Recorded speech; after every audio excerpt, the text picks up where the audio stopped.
Where does China fall into all of this? You're a Chinese Canadian. You're based in Beijing. China clearly stands to gain from a failed US war with Iran. How much of your views are reflective of China's views, the Chinese government's views, the CCP's views? Right. So the official Chinese Communist Party line is that China is committed to global peace and to global trade that benefits all. China wants a win-win globalized system in which people are trading peacefully and which everyone is committed to world peace. And so China has come out vocally criticizing both Iran and the United States. The United States for starting this war, but also Iran for attacking the GCC energy infrastructure. Remember that China relies heavily on Qatar liquefied natural gas, as is the case with other countries in Europe. So China looks at what's happening in the Middle East, and China, I think, is working very hard diplomatically to come to an agreement.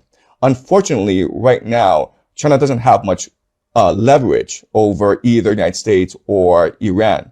In fact, many analysts believe that this war was started in part to economically strangle China, because China depends on a lot of its economy. A lot of its economy is based on accessing cheap energy from overseas.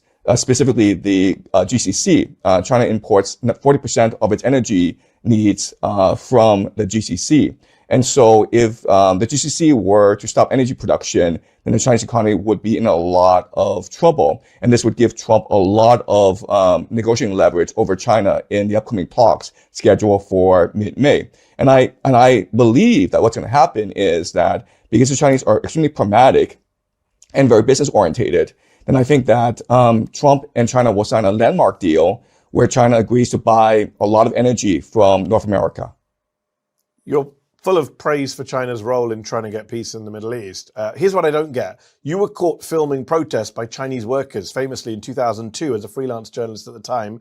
You were suspected by the Chinese government of spying. You were deported from China. Reporters Without Borders protested your deportation at the time. How did you get back into China? And why is it, some of your critics say, you have so little to say about China's role in all of this geopolitics? Is it because you're not allowed to currently? Right. So when I started as a young journalist, I was subcontracted by PBS to do a documentary on China's WTO entry. And one major issue about China's WTO entry, of course, is worker rights. And at this time in China, there was a major restructuring of the state-owned enterprise system. So I was dispatched to northeastern China to film a worker protest. Unfortunately, the place was swarming with police spies, and I was arrested and interrogated for 2 days. I was held incognito for 48 hours, which is the maximum by Chinese law. And I signed a confession saying that I was a reporter and working in China illegally as a reporter, and the decision was made to deport me without charging me with any crime. And so I was allowed to come back into the country, but I was deported. So that was the story. If they suspected you of being a spy, how did they let you back in? China's not known for being that trusting.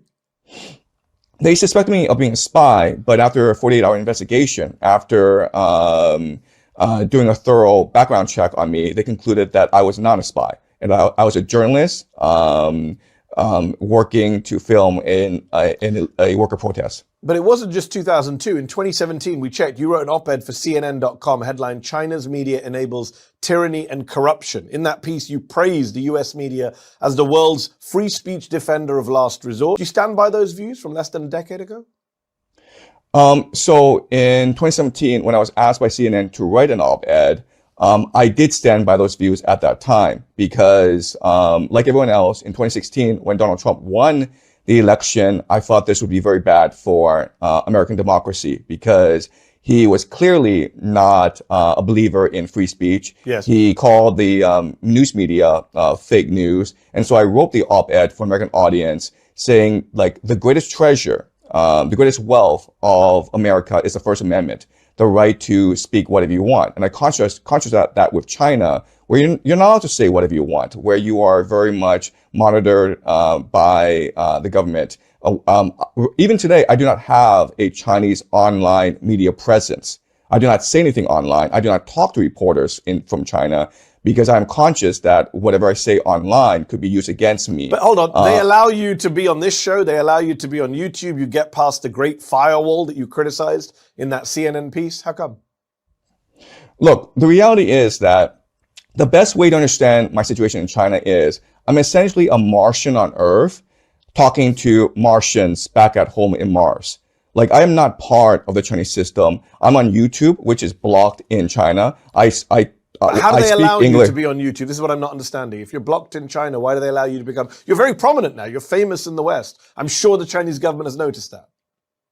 Well, most Chinese will have access to a VPN device, and that's what I use in order to access the internet. You wrote for CNN that the Chinese government has built the Great Firewall to monitor and control their citizens' pursuit of truth. Does China control what you say now? China does not control what I say because, again, I'm not talking to Chinese people. I'm talking to Westerners. Hold on, that's what most people would say is China's great benefit. They might see, your critics might say, they're using you as a propagandist to come and say this stuff about Iran and the US on behalf of China. That would be what your critics would say. Look, the reality is that this is a fair and legitimate criticism that I've been contemplating for the past 3-4 weeks.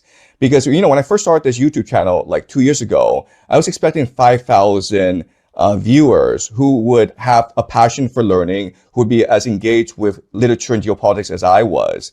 And over the past month, I've blown up all across the internet. And I don't think this is organic. But so I wonder if there are some governments or some entities that believe that my message should be amplified. It is possible I'm a useful idiot. And I suspect that there are many entities around the world who would like to amplify my message, including the Chinese government, but also including the Russian government, including some aspects of the American government, including some people who are hostile towards war. I appreciate your candor. You said you blew up on the internet. You did go viral over your Iran predictions. But on your YouTube page, as people now start to acquaint themselves with you and familiarize with your work, people have been slightly surprised to see some of your other stuff. You have a series of lectures focused on secret societies where you argue that groups like the Illuminati, the Freemasons, the Jesuits are at the center of world control. People would say you sound kind of crazy when you talk about the Illuminati. It's the kind of thing you hear in Dan Brown novels. Right. So I'm trying a new approach to pedagogy and to scholarship, which is speculative analysis. So I went to Yale and I received a very rigorous classical education. I'm very happy and proud that I went to Yale. But what I discovered in life, as I stumbled through life, is that what I was taught at Yale doesn't really apply to real life. People with the most rational, logical arguments don't usually win. And people who are the most progressive, the most enlightened aren't usually the ones in power. So I was determined, just for my own personal benefit, to develop a new system which would give me better insight into how power works in the world.